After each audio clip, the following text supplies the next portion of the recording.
കാരണം നമുക്കറിയാം ജാനുവരിയോടുകൂടി തന്നെ നമ്മുടെ തിയറി പോർഷൻസ് എല്ലാം കംപ്ലീറ്റ് ചെയ്തിട്ട് പിന്നെ മോഡൽ എക്സാംസ് അല്ലെങ്കിൽ എക്സാമുകൾ അറ്റൻഡ് ചെയ്തുകൊണ്ട് നമ്മൾ മറ്റൊരു ഷെഡ്യൂളിലേക്ക് കടക്കുകയാണ്. ഇനി തിരിച്ചൊന്ന് ആലോചിച്ച് എനിക്ക് അത് തന്നെ വേണം, അതെൻ്റെ ഉറച്ച തീരുമാനമാണ്. ഇവിടെയും നിങ്ങൾക്ക് വേണ്ടത് അതുപോലൊരു ഹാർഡ് വർക്കാണ്. എത്ര പ്രാവശ്യം നിങ്ങൾ താഴേക്ക് പോയാലും, എത്ര വേഗത്തിലാണോ നിങ്ങൾ താഴേക്ക് പോയത് അതിനേക്കാളും വേഗത്തിൽ നിങ്ങൾ ഇടിച്ച് മുകളിലേക്ക് വരണം. സോ നെവർ എവർ ആഗ്രഹങ്ങളോട് കോംപ്രമൈസ് ചെയ്യരുത്. ഹായ് ഡിയർ സ്റ്റുഡൻസ്, നമ്മളിപ്പോൾ കുറച്ച് നാളുകൾക്ക് ശേഷമാണെന്ന് കാണുന്നത് അല്ലേ. ഞാൻ ഓർത്തു നിങ്ങളെല്ലാം നിങ്ങളുടെ ഒരു പഠിത്തത്തിൻ്റെ ഏറ്റവും ഇമ്പോർട്ടൻ്റ് ആയിട്ടുള്ളൊരു കാലത്തിലൂടെ അല്ലെങ്കിൽ ഒരു സമയത്തിലൂടെ കടന്നു പോവുകയാണ്.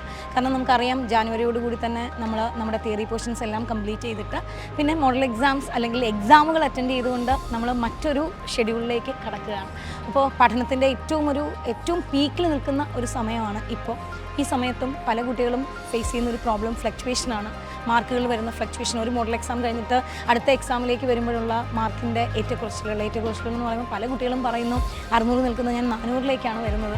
400 നിൽക്കുന്നവർ 600ലേക്കും കയറുന്നുണ്ട്. പക്ഷേ അതേസമയം നമുക്ക് താഴോട്ട് വരുമ്പോഴാണ് എപ്പോഴും നമുക്കൊരു കൺഫ്യൂഷൻ അല്ലേ. നമുക്ക് എപ്പോഴും ഒരു പേടി, എനിക്ക് ഈ വർഷം കിട്ടുമോ, അല്ലെങ്കിൽ ഞാൻ എന്താകും, അങ്ങനെ ഒരുപാട് ക്വസ്റ്റ്യനുകൾ. ഇത് ഒരാളിൻ്റെ റിപ്പീറ്റേഴ്സിൻ്റെ മാത്രമല്ല, എനിക്ക് തോന്നുന്നു റെസിഡൻഷ്യൽ ബാച്ചുകാരുടെയും ലോങ് ടേമിലും എല്ലാം അറ്റൻഡ് ചെയ്യുന്ന എല്ലാ കുട്ടികൾക്കും ഇത് ഭയങ്കര ഒരു കൺഫ്യൂഷനാണ്. കാരണം ഇത്രയും കുട്ടികൾ എഴുതുന്ന പരീക്ഷയില്ലേ, ഇപ്പോൾ എൻ്റെ മാർക്ക് റേഞ്ച് ഇതാണ്, ഞാൻ പലപ്പോഴും ഇങ്ങനെ ഫ്ലക്ച്വേഷൻ കാണിച്ചാൽ എനിക്കൊരു കൺസിസ്റ്റൻ്റ് ആയിട്ടുള്ളൊരു പെർഫോമൻസ് എനിക്ക് കാണിക്കാൻ പറ്റുമോ, അങ്ങനെ ഒരുപാട് ക്വസ്റ്റ്യനുകളിലൂടെയാണ് നിങ്ങളിപ്പോഴെല്ലാം കടന്നു പോകുന്നത്.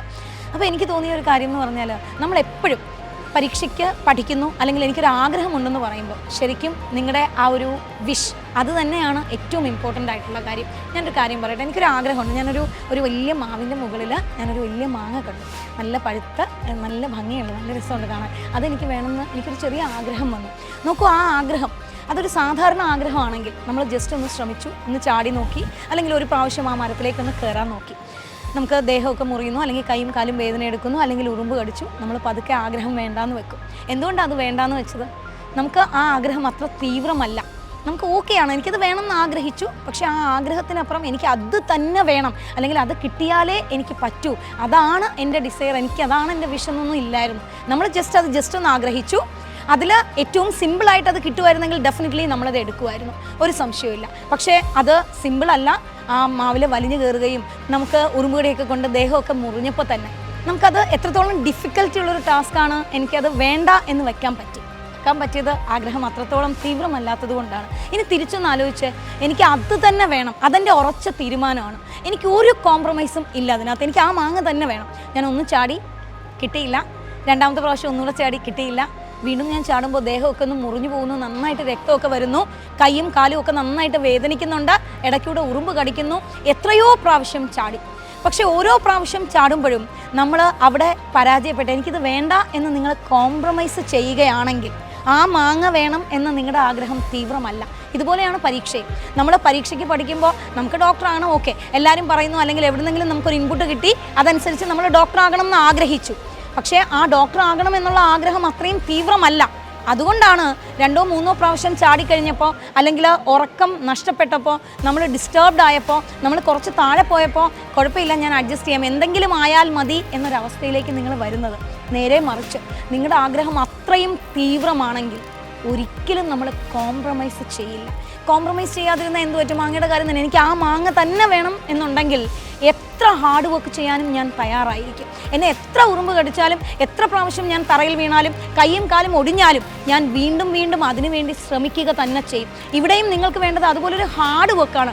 എത്ര പ്രാവശ്യം നിങ്ങൾ താഴേക്ക് പോയാലും, എത്ര വേഗത്തിലാണോ നിങ്ങൾ താഴേക്ക് പോയത് അതിനേക്കാളും വേഗത്തിൽ നിങ്ങൾ ഇടിച്ച് മുകളിലേക്ക് വരണം.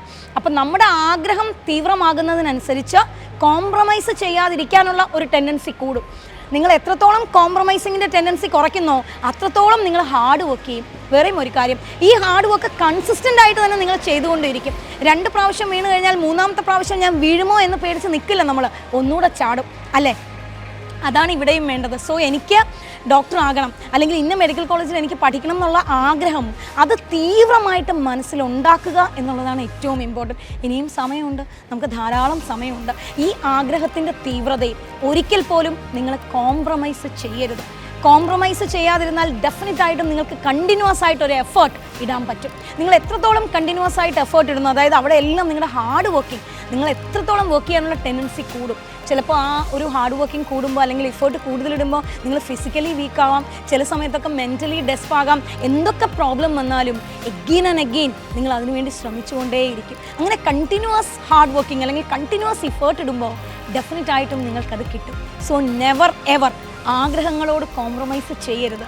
മറിച്ച് നിങ്ങളുടെ ആഗ്രഹത്തെ എത്രത്തോളം നിങ്ങൾക്ക് തീവ്രമാക്കാൻ പറ്റുമോ അതിനുവേണ്ടി ശ്രമിക്കണം. ആഗ്രഹം തീവ്രമാക്കണമെങ്കിൽ രാത്രി ഉറങ്ങിക്കിടക്കുമ്പോഴല്ല നമ്മൾ സ്വപ്നം കാണേണ്ടതെന്ന് APJ സാറ് പറഞ്ഞതുപോലെ ഉണർന്നിരിക്കുമ്പോൾ നിങ്ങൾ കാണുന്ന സ്വപ്നമാണ് കോംപ്രമൈസ് ചെയ്യാതെ ഹാർഡ് വർക്ക് ചെയ്യാൻ നിങ്ങളെ പ്രേരിപ്പിക്കുന്നത്. സോ ഇന്ന് തൊട്ട് എനിക്കത് വേണം എന്നുള്ള ആഗ്രഹം മനസ്സിൽ ഉറപ്പിച്ചോ, അതിനു വേണ്ടിയിട്ട് തയ്യാറെടുത്തോ. ഡെഫിനറ്റായിട്ടും നിങ്ങളുടെ കൂടെ തന്നെ ഉണ്ടാകും വിജയം.